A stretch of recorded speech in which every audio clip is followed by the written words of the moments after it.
Beautiful. So we have our basic structure. Life is great. We just need to set up some styles. And technically, you can say, okay, now let's just go to index CSS or whatever is the name of your CSS file and apply the logic. But as our project grows bigger, it's going to be very hard to sustain that. You'll have to come up with unique class names. You'll have to manage tons of lines of code, the CSS code in one single file. And effectively, such approach becomes painful somewhat fast. So, in order to avoid that, I use CSS in JS, more specifically, styled components. And the reason why I like styled components, for one, I can have all the logic and styles in the same file, even though we're not going to do that in this project, and you'll see in a second why. But normally, that's the setup that I use. I set up the styles and logic in the same file, and that way it's easier for me to later on make some changes. Essentially, I don't have to run around the project like a headless chicken. Also, styled components allow us to avoid class name collisions, and as a result, we don't have to be very original with the class names. And also, if we want to apply some JavaScript logic, we can do that as well. Now, in this project, we're just going to scratch the surface. We're just going to use basic setup for styled components.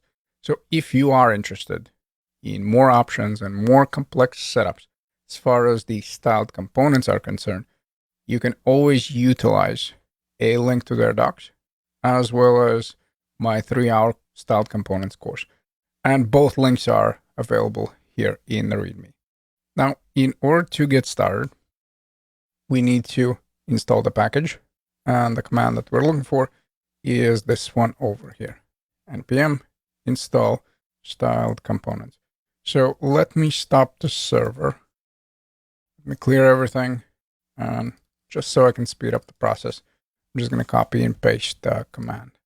Now, once we install the package, we want to import styled, which by the way is a default export. So of course you can name this differently, but a common convention is naming this styled from the styled components. And let me start up the server. And then in order to create a styled component, we want to type styled and then dot and then whatever element we want to create. So this element can be anything. So in here, I just type EL, but that could be div, button, section, or whatever. And we just want to set it equal to a variable.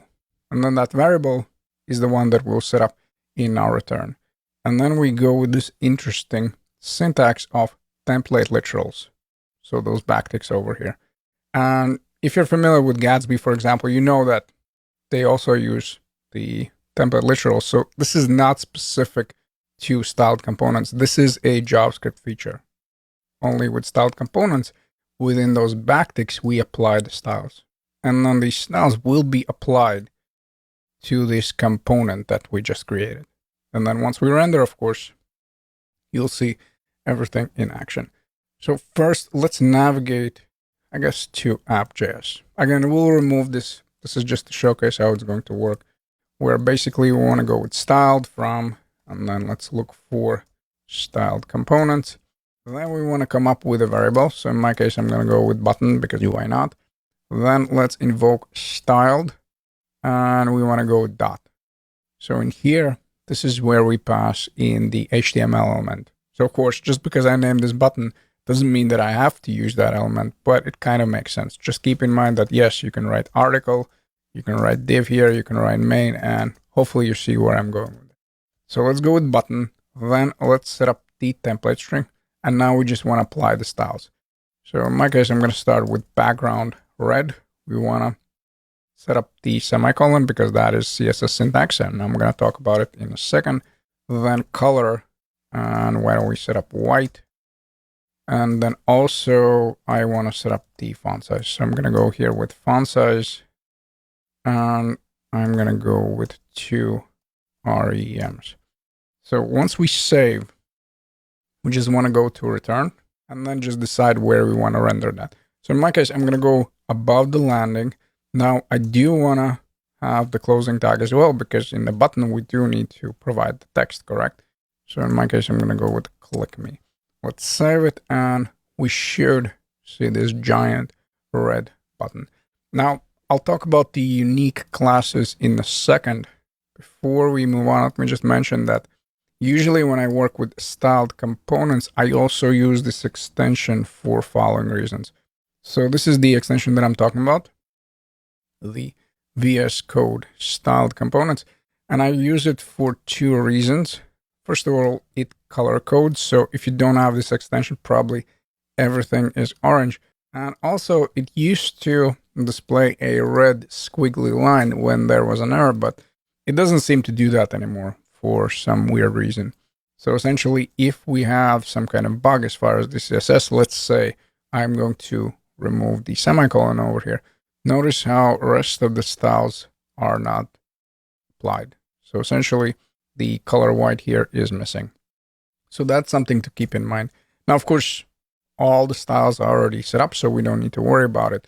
But that is something that I want to mention, that yes, this extension is very useful.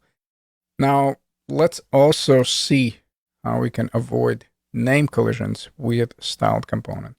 So let me copy and paste, and I'm going to call this second button. Then the background will be blue, the color will be, let's say, yellow, and then the font size is going to be 3 rems. Then let's copy and paste, and let's say that we're looking for the second button, and it's also going to be click me. Once we save, we have both of these buttons. So now let me navigate to the big screen. And essentially in here, I want to showcase that every time we create a component with styled component, what happens, it gets this unique class. So that is happening right out of the box. We don't need to do anything. So let me zoom in. Notice we have these two buttons. So essentially, once we set up the component, at the end, we get back this element. That's why we were setting it up after styled. So this is what gets rendered. We have the button.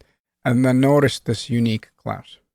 And essentially, since we have this class, we don't need to worry about the name collisions. And that's going to be very important in a second when we wrap our entire component in the styled component. And if you're a little fuzzy on that, don't worry. The main point to remember is that each styled component is going to get that unique class. And what that means is that there's going to be no name collisions. Essentially, we don't need to be creative with the class names. So that's the basic setup of styled components. We import styled from styled components. We set up the component. We just need to pick the HTML element, and then we just place it in our return and render it.